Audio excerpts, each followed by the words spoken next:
पल्लवी की डिलीवरी होने वाली थी, इसलिए गांव से उसकी सासू माँ उसकी देखभाल करने के लिए उसके पास आई हुई थी। पल्लवी वैसे तो सास को जरा भी पसंद नहीं करती थी, क्योंकि उसकी सास गांव में रहती थी और गांव में उन्होंने बहुत सारी गायें पाल रखी थी, जिनकी साफ सफाई से लेकर गोबर वगैरह तक साफ करने का काम भी वही किया करती थी। इसलिए पल्लवी को उनसे बहुत घृणा महसूस होती थी। समय आने पर पल्लवी ने एक प्यारी सी बेटी को जन्म दिया, लेकिन जब उसकी सास अपनी पोती को गोद में उठाने लगी तो पल्लवी ने कड़े शब्दों में कह दिया, आप गोबर उठाने का काम करती हैं तो मेरी बेटी को गोद में मत उठाइए। यह सुनकर उसकी सास हैरान रह गई। वह तो जानती ही नहीं थी कि बहू उनसे इतनी घृणा करती है। उन्होंने भी चुप रहना उचित नहीं समझा और गुस्से में कहा, बहू, अगर तुम्हें मुझसे इतनी ही घिन आती है तो फिर तुम्हें मेरे बेटे से भी घिन आनी चाहिए, क्योंकि उसे मैंने ही पाल पोस कर बड़ा किया है, अपने इन्हीं हाथों से छुआ है। अगर तुम अपनी बच्ची को मेरी गोद में बर्दाश्त नहीं कर सकती तो फिर तुम मेरे द्वारा परवरिश किए गए मेरे बेटे से भी दूर रहो। यह सुनकर पल्लवी शर्मिंदा हो गई, क्योंकि उसकी सास की बात बिल्कुल सही थी, लेकिन वह अपनी सास से माफी नहीं मांग पाई।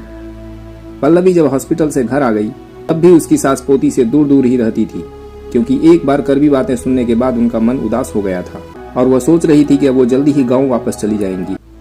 ऐसे ही एक दिन पल्लवी बाथरूम से निकल रही थी, तभी उसका पैर फिसल गया और उसके पैर में मोच आ गई।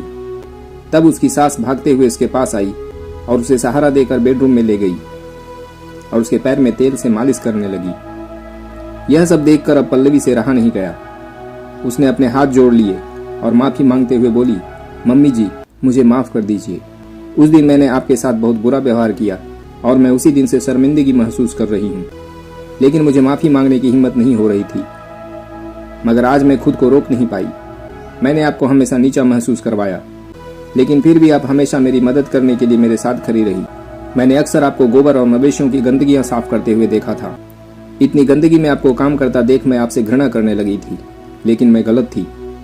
कोई भी काम छोटा या बड़ा नहीं होता है, बल्कि इंसान की सोच छोटी और बड़ी होती है, और यहाँ मेरी सोच छोटी थी। बहू को रोते हुए देखकर सास का मन भी पिघल गया और उन्होंने बहू के माथे पर हाथ फेरते हुए कहा, चलो मैंने तुम्हें माफ किया, अब तो मुझे अपनी पोती को छूने से मना नहीं करोगी ना। पल्लवी ने नम आंखों से इनकार में सिर हिला दिया और झट से अपने सास के गले लग गई। दोस्तों, कोई भी काम छोटा या बड़ा नहीं होता है, इसलिए काम के हिसाब से लोगों को छोटा या बड़ा नहीं समझना चाहिए। अगर आपको कहानी पसंद आई हो तो सुविचार प्लस चैनल को सब्सक्राइब जरूर करें। धन्यवाद।